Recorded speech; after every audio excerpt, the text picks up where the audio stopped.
Eu vou estar lendo alguns versículos aqui a partir do versículo 6, que os irmãos vão acompanhando aí durante o tempo. Diz assim: E disse: Estas palavras são fiéis e verdadeiras. O Senhor, o Deus dos santos profetas, enviou o seu anjo para mostrar aos seus servos as coisas que em breve hão de acontecer. Eis que presto venho. Bem-aventurado aquele que guarda as palavras da profecia deste livro. Versículo 10. E disse: Não seles as palavras da profecia deste livro, porque próximo está o tempo. Quem é injusto, faça injustiça ainda. E quem é sujo, suje-se ainda. Quem é justo, faça justiça ainda. E quem é santo, seja santificado ainda.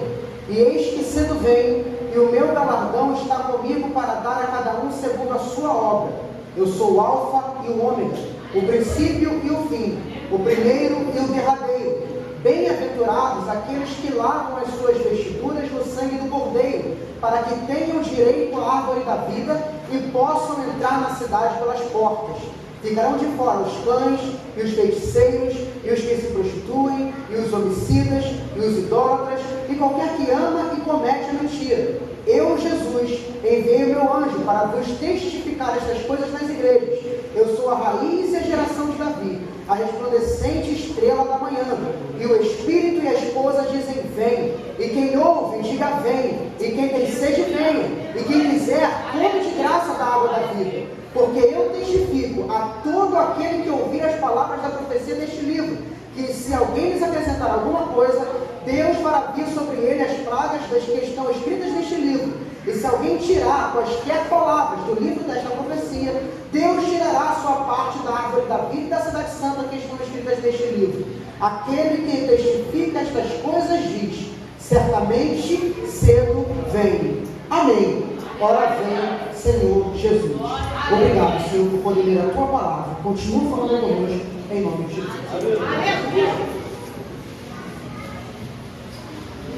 Irmãos, como disse, repito, vou procurar ser o mais objetivo possível, mas peço a atenção dos irmãos. A mensagem é... Eu não vou, os irmãos não vão me gritar, então eu gosto de falar da Bíblia, o Espírito Santo se encarrega de fazer. Aleluia! Então, vamos lá. Quando a gente olha para o livro de Apocalipse, escrito por João, é interessante que é um livro que, mesmo entre os crentes, mesmo no meio da igreja, a gente percebe que alguns irmãos às vezes têm um certo medo, às vezes, quando ouve a palavra Apocalipse, tem alguns que têm até um certo medo de ler o livro de Apocalipse. É um livro com algumas simbologias, parece uma leitura um pouco complicada no primeiro momento, às vezes até assusta um pouco algumas coisas que a gente vê, não, é besta, é tanta coisa acontecendo, é estrela caindo, é peste, é gente querendo morrer que não consegue, é tanta coisa, parece num primeiro momento um livro amedrontador, vamos dizer assim.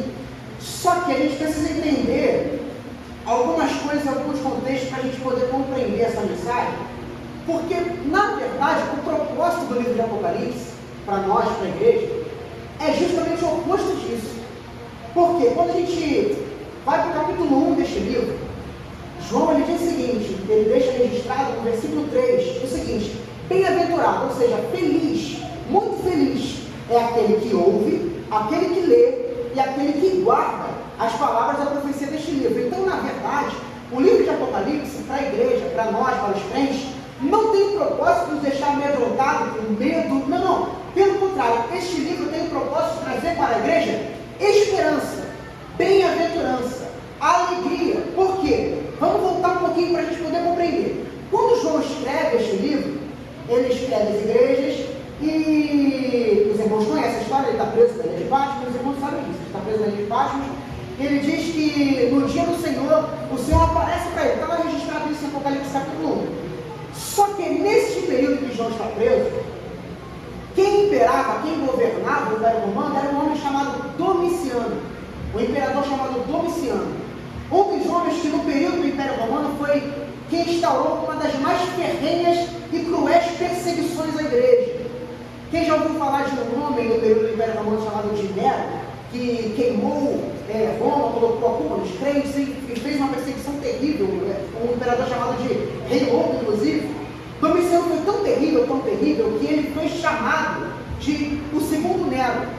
porque ele instalou perseguições contra os crentes de maneira assustadora. Ele invadia casas, matava pais na frente de filhos, matava filhos na frente de pais, fazia coisas terríveis e assustadoras que, se a gente lê a história, a gente fica espantado, chega a dar um embrulho no estômago de ler, de procurar entender o que ele fazia, o que Roma fazia sob o governo de Domiciano contra os crentes, contra a igreja. Só que é interessante que Maralima, se não me engano é Maralima, canta um hino que quanto mais matavam, quanto mais o sangue pingava na arena, mais a igreja crescia, mais os crentes cresciam. E apesar dessa perseguição instaurada no Império Romano, a partir de Nero e fortemente agora do Domiciano também, a igreja continuava crescendo, os crentes continuavam crescendo, mesmo sem poder se reunir como nós, num templo, numa placa na frente, escrita igreja, que tem passa, sabe que ali tem um grupo de crentes, mesmo sem ter esse privilégio que nós temos, e aqui abro parênteses, mesmo tendo esse privilégio muitas vezes não valorizamos, esses irmãos escondidos se reuniam às vezes em casas, em cavernas, porque se soubessem que ali tinha um grupo de crentes, eles eram mortos. Se soubessem que naquela casa era uma casa de crentes, ela era invadida. E isso era feito com o aval do Estado. Isso era feito com a autorização, e não só autorização, mas com a ordenança do Império. Então a quem eles recorreriam? A quem eles iriam falar? A quem eles iriam buscar socorro? Era o Império Romano contra a igreja. Era o Império Romano contra os crentes. Mas ainda assim a igreja crescia. E aí, o que Domiciano faz? Vamos falar o seguinte: quem é o líder mais preeminente da igreja, o bispo das igrejas da Ásia agora? João, o último dos apóstolos. E o que ele faz? Ele prende João. Ele prende João na tentativa de tentar interromper, parar a igreja. Só que, irmão, ainda que a igreja tenha líderes que Deus coloca para conduzir o povo, a igreja não segue, acima de tudo, uma pessoa, um homem, alguém. Não. O dono de Jesus diz o seguinte: olha só, lá em Mateus, ele diz o seguinte para Pedro: Pedro, vou te falar uma coisa, tu és Pedro, mas vou te falar um negócio, sobre esta pedra eu edificarei a minha igreja. Não é a igreja do pastor, não é a igreja de Pedro, não é a igreja de Paulo, não é a igreja de Paulo, não é a minha igreja, não. Jesus disse: é a minha igreja. E porque é a minha igreja, ele fala: as portas do inferno não vão prevalecer contra ela.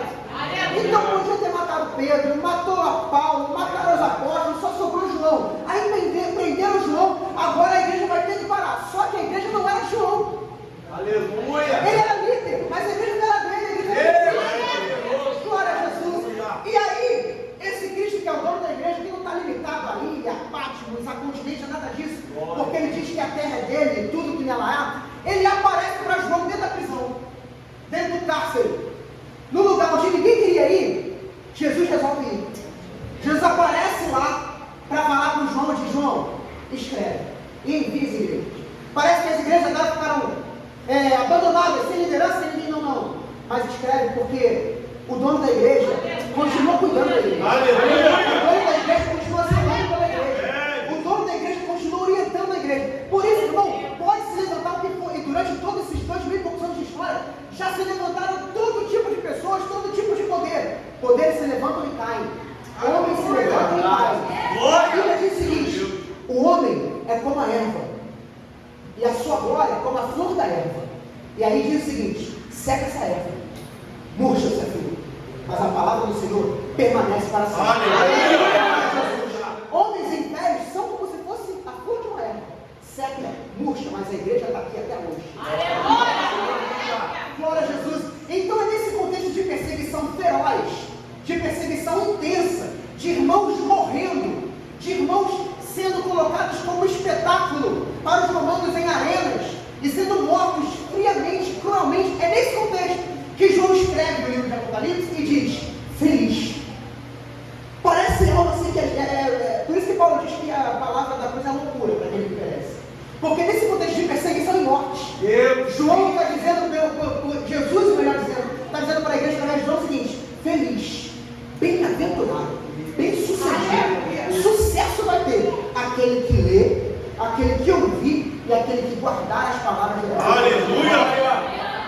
E aí, quando a gente lê o livro de Apocalipse, a gente entende por quê. Porque quando a gente lê este livro, a gente percebe que é isso que Jesus estava revelando e mostrando para a igreja que mesmo com tudo aquilo, quando a gente lê o livro de Apocalipse, a gente percebe que, meu irmão, tudo nesta terra tem um prazo de validade. Tudo nesta terra já está datado por Deus. Está datado. A gente vive num mundo que parece que as coisas vão de mal a pior. E de fato, as coisas estão indo de mal a pior mesmo. É verdade. Às vezes a gente pensa assim, não, mas vai melhorar. Irmão, até a gente voltar, a tendência é piorar. A tendência é ficar cada vez mais difícil. A tendência é que ser crente se torne cada vez mais complicado. A tendência é que ser fiel a Deus se torne cada vez mais difícil. A tendência é que renunciar se torne cada vez mais essencial e cada vez mais difícil nos dias que nós vivemos e que nós estamos para viver. Só que é justamente nesse contexto que a gente lê no livro de Apocalipse, trazendo para nós, a gente percebe que isso uma hora vai acabar. Que isso vai passar. O fato de entender que Ele está vindo nos faz perceber, a gente lê isso em Apocalipse capítulo 21, que se fará um novo céu e nova terra. Se fará um novo céu e nova terra, e diz isso em Apocalipse capítulo 21, versículo 4 e versículo 5, que as coisas antigas já não são mais. As coisas velhas já se passaram. Essas coisas antigas já não são mais. Ele diz, eu enxugarei dos seus olhos toda lágrima, não haverá mais pranto, não haverá mais morte, não haverá mais clamor. E aquelas coisas já não são mais. Então, por que este livro era para trazer esperança e não medo à igreja? Porque é um livro que fazia aqueles crentes, mesmo sendo perseguidos, mesmo sendo mortos, mesmo sendo perseguidos fortemente pelo império, este livro fazia os crentes entender, ainda que eu esteja sofrendo hoje, ainda que eu morra, ainda que eu pague com a minha vida, ainda assim, existe uma eternidade que aguarda a igreja. Aleluia! Existe uma eternidade que espera a igreja. Essa é a nossa esperança.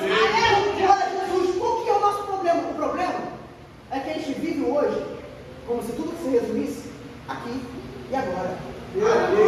A gente está num congresso da festividade que a gente está dizendo que Ele vem. E a gente sabe que Ele vem. Os irmãos que estão aqui, crentes, sabem que Jesus vem.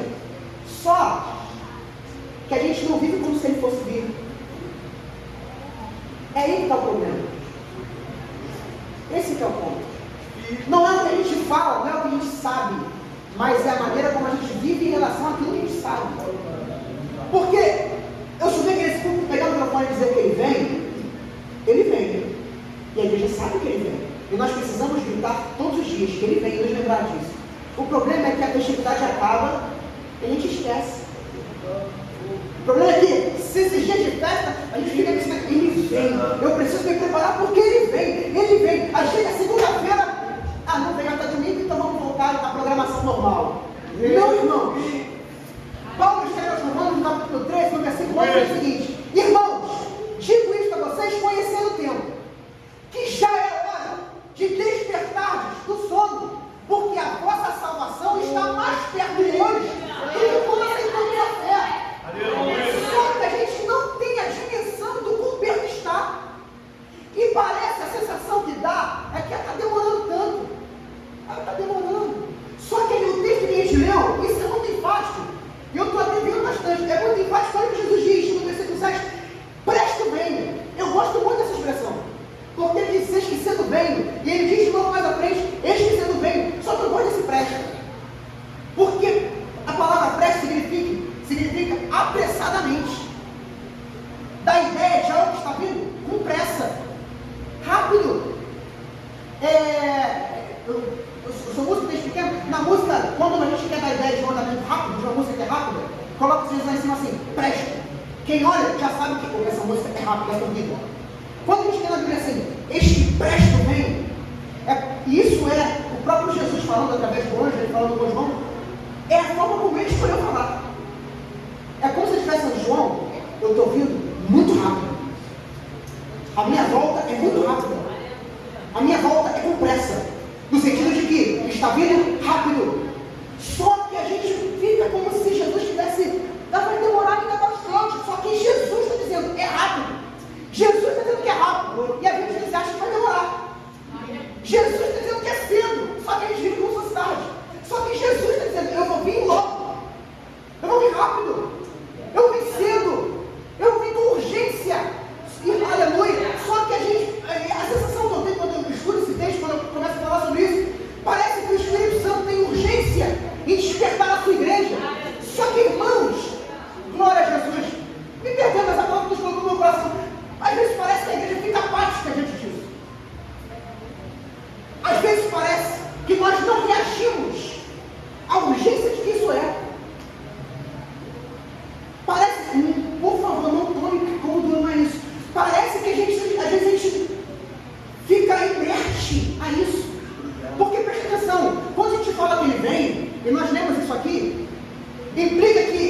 Ele vai nos levar.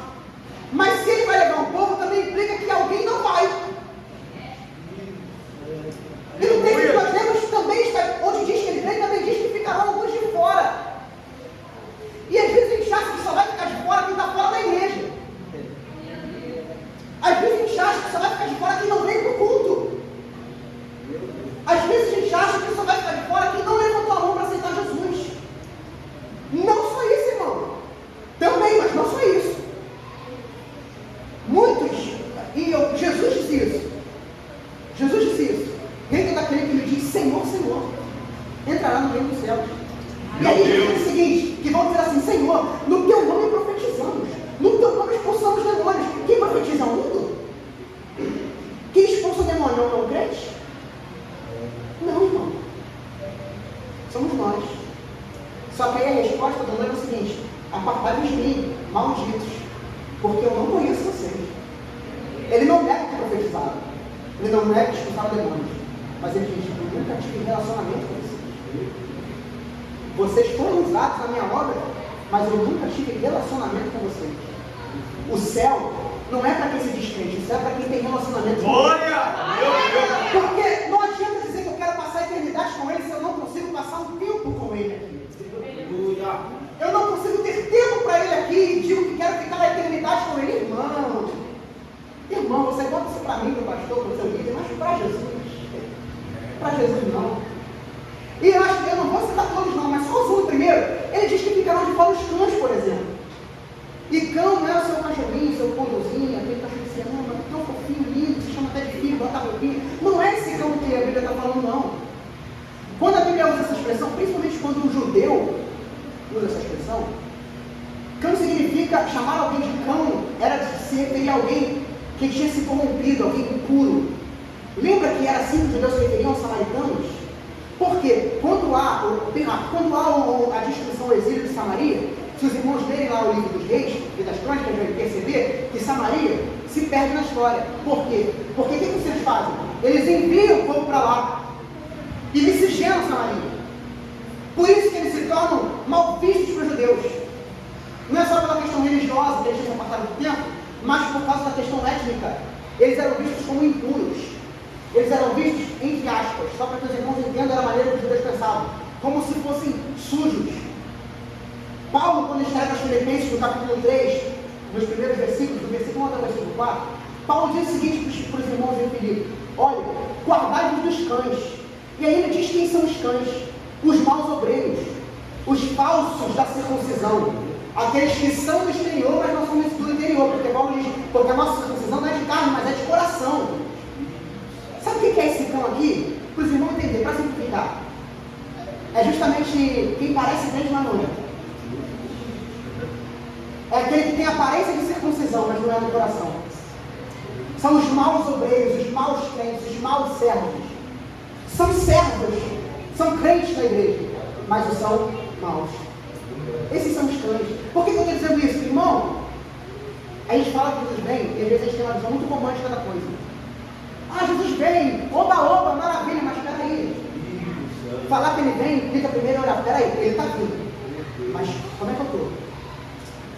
Porque já viu, quando você vai buscar alguém, vai na casa de alguém, uma coisa, aí o irmão foi me buscar, eu cheguei de trabalho, estava correndo, o irmão teve até que esperar um pouquinho, muito paciente, Deus te abençoe, meu irmão, Deus te abençoe grandemente. Só que o Espírito Santo não é igual ao nosso irmão, que me esperou no portão, eu terminar de me arrumar, cheguei tarde no trabalho. Não é? Já viu quando você está atrasado, você perde a hora, alguma coisa, aí você escova o dente, alguma coisa assim, às vezes você chega na escola dominical 10 horas porque acordou tarde, você chega lá, está amassada, meu irmão, o que é isso, irmão? Ele foi atrasando, deu tempo, estava meio amarrotado, só que com Jesus não é assim. Ele diz o seguinte: olha as suas vestes, olha as suas vestiduras. Nós lemos aqui: bem-aventurado aqueles que lavam as suas vestes no sangue do Cordeiro, para que possam ter o direito de entrar na cidade.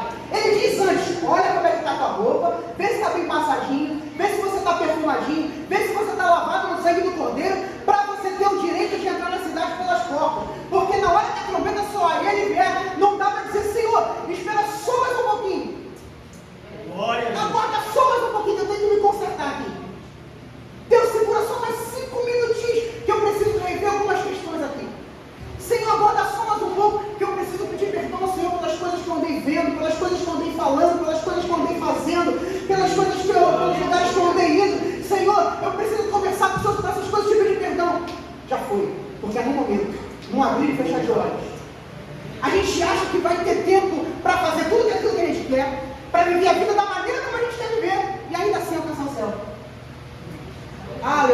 glória a Jesus, o tema foi vocês escolheram.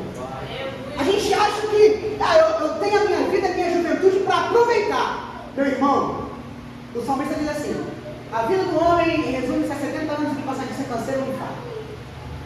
Só que a Bíblia nos mostra também que há uma eternidade esperando. Só que a eternidade não é só para quem vai para o céu, não. A eternidade também é para quem não vai para o céu. Só que a diferença é que para quem não vai para o céu é uma eternidade de dor e sofrimento. Para quem está fora do corpo, para quem não é noivo do Cordeiro, a eternidade é uma eternidade de sofrimento inigualável. Só que a gente troca a eternidade por um momento. A gente troca a eternidade, prazer eterno, por prazeres momentâneos. A gente troca a glória eterna por uma coisa momentânea. A gente troca, aleluia, os tesouros eternos por riquezas momentâneas. Só que aí, eu entendo, sou um jovem também, e também sou coordenador de juventude, eu entendo que muitas vezes pode parecer que viver uma vida de fidelidade e santidade diante de Deus parece que não compensa. Às vezes pode até parecer que você sai perdendo. Às vezes pode até parecer que, puxa, está todo mundo indo de vento em pouco. Está lá todo mundo feliz, alegre, curtindo a vida como quer. E eu estou aqui, um domingo desse de manhã, podendo estar na praia, estou aqui na escola dominical.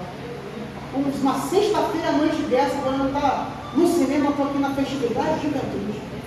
Gostando de ver também, que a gente liga para mim, manda mensagem, e a gente faz isso mesmo. Em todo lugar é assim. E às vezes parece que é um fardo, parece que é um peso, parece que é uma coisa assim. Só me lembro agora de Asaf, Salmo 73. Depois dá uma lida no Salmo 73. Asaf, homem de Deus, inspirado, mestre de canto, de música de Israel, levita, instrumento de Deus, autor de diversos salmos. Só que Asaf era gente como a gente. E num belo dia, Asaf estava assim. Ele via o ímpio e falava assim: não vale a pena ser crente, porque ele leva a prosperidade do ímpio e falava: olha comigo que o ímpio está. Ele disse assim: ele ostenta os seus colares de impiedade, como se ele estivesse dizendo de uma maneira poética. Ele nem esconde que é ímpio.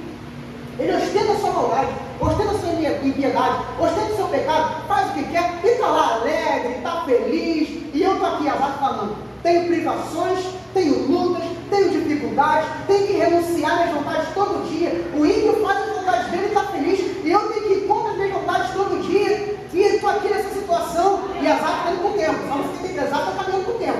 E ele está indo para a igreja com esse questionamento, com essa tribulação na mente dele, vendo o ímpio e indo com o tempo. Com esse questionamento: meu Deus, isso não é justo. Ó céus, ó vida, como é que eu estou desse jeito? Sou tão fiel a Deus, tenho purificado as minhas vestes na inocência. Asaf fala isso. Aí diz o seguinte, Asaf fala: até que eu entrei no templo. E aí eu acho lindo o complemento desse versículo. Asaf diz o seguinte: e eu entendi o fim deles. Glória a Deus. Irmão, isso aqui é muito sério. Porque a gente às vezes perde no nosso caminho e a gente fica questionando as coisas que a gente vê ao nosso redor, porque a gente tira os nossos olhos do final. Existe um final para nós que estamos aqui. Existe um fim para aqueles que não estão, que escolheram outra vida, ou que até estão aqui, mas estão aqui querendo viver de outra forma. Existem dois finais: ou é céu ou é inferno. E às vezes a gente tenta suavizar um pouco a mensagem, adaptar um pouco para tentar deixar um pouco mais soft, um pouco mais moderno. Só que continua existindo apenas dois finais: ou é céu ou é inferno. Para ir para o céu é se converter a Cristo, viver uma vida de santidade, de retidão, em verdade, ainda que com muitas adversidades. Mas ele diz: eu estarei convosco todos os dias da nossa vida até a consumação dos séculos. E quando chegar a consumação dos séculos, ele diz: como foi lido aqui, eu voltarei e buscarei a mim mesmo, para que onde eu estiver, vocês estejam também. E para quem é a história desse caminho? Diz também o livro de Apocalipse: e todo aquele que não foi achado com o nome do livro foi lançado no lago de fogo e enxofre, que arde eternamente. Esta é a segunda morte. Só existem esses dois finais. Não encontrei outros até hoje. Não existe purgatório, não existe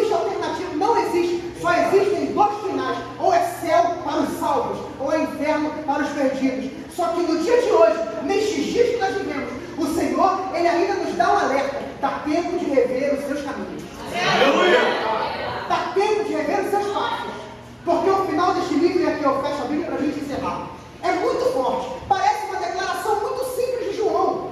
Porque Jesus, mais uma vez, termina-se o livro dizendo o seguinte: olha, aquele que diz essas coisas, testifica isso, comprova. Jesus assina embaixo e diz: certamente, cedo venho. Mais uma vez ele enfatiza. Só que eu gosto muito do fechamento que João dá. Eu acho lindo isso. Porque diante de tudo isso que ele ouve, tendo ouvido que vai ficar de fora um monte de várias categorias de pessoas, que tem tantas coisas, e diz: olha, eu estou vindo logo, estou vindo rápido. João tranquilamente diz: amém. Ora vem, Senhor Jesus. Aleluia! Se soasse agora, se a voz de Deus bradasse, já estava dando, mas se você ouvisse diretamente a voz de Deus bradando aqui agora, dizendo: igreja, certamente cedo vem. Será que ela vai ser? Amém, pode vir sim. Será que você poderia olhar para o céu e dizer: amém, Senhor, maranata, pode vir, porque eu estou desejoso, pode vir porque eu estou pronto. Olha bem, Senhor Jesus. Ou será que essa resposta seria: opa, deixa eu ver, Senhor, eu até quero que o Senhor venha, espera aí, só um pouquinho. A palavra vem para você hoje, porque a gente acha que o irmão precisa se converter para o céu, mas o Senhor está falando também para muitos crentes nesta noite. A começar sempre por aquele que fala. Não estou excluindo o que está sendo pregado, mas hoje o Senhor está bradando pela sua palavra. Meus filhos, certamente, com certeza, sem sombra de dúvida, eu não estou dizendo que eu acho que ele vai vir, estou dizendo que eu penso que ele vai vir. Ele disse que com certeza, certamente ele virá. E, irmão, isso independe do que você acredita ou não. Se você crê que ele vem, ele virá. Se você não acredita que ele vem, ele vai vir do mesmo jeito. Ele não vai vir se você acreditar ou se você não acreditar. Ele não vai vir se você estiver pronto ou não estiver pronto. Ele fala: esteja pronto, e ele vai vir. E ele diz: com certeza, eu vou vir. Qual é a tua resposta? É: amém, Senhor, pode vir. Ou é: Senhor, tem algumas coisas. Se tem algumas coisas, mude hoje. Porque o amanhã, como diz o hino, pode ser muito tarde. É hoje que Cristo quer te salvar. É hoje que Cristo quer te transformar. É hoje que Cristo quer te libertar. Porque hoje Ele está dizendo: eu estou voltando. E o desejo do Espírito Santo é que a igreja, que a noiva, possa dizer: vem. Vem. Porque nós estamos com o coração ardendo de saudade, de desejo, de vontade de te ver. Vem, Senhor. Vem, Senhor. Porque o nosso Senhor, diz o escritor aos Hebreus, um pouquinho só de tempo, e o que há de vir, virá, e não tardará. Guarde essa palavra no seu coração. E quando aquilo que vier, o que virá, tentar tirar isso do seu coração, não se esqueça que ele vem. E nós precisamos estar prontos. Eu quero te encontrar. Nós precisamos nos encontrar. Nós precisamos cantar bonito como cantamos aqui. Precisamos cantar. Nós precisamos louvar e adorar lá em cima. Precisamos estar juntos como uma família, como irmãos. Não mais igrejas em lugares diferentes, denominações em lugares diferentes, mas um só corpo, uma só igreja, uma só noiva, louvando e bendizendo o nome daquele que morreu por nós e que há de nos resgatar e nos salvar. Aguardamos este dia. Que Deus te abençoe em nome de Jesus.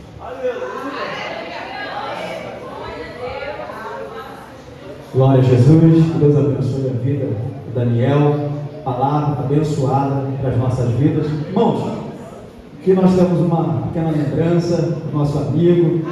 Ele vai ficar bonito igual a gente.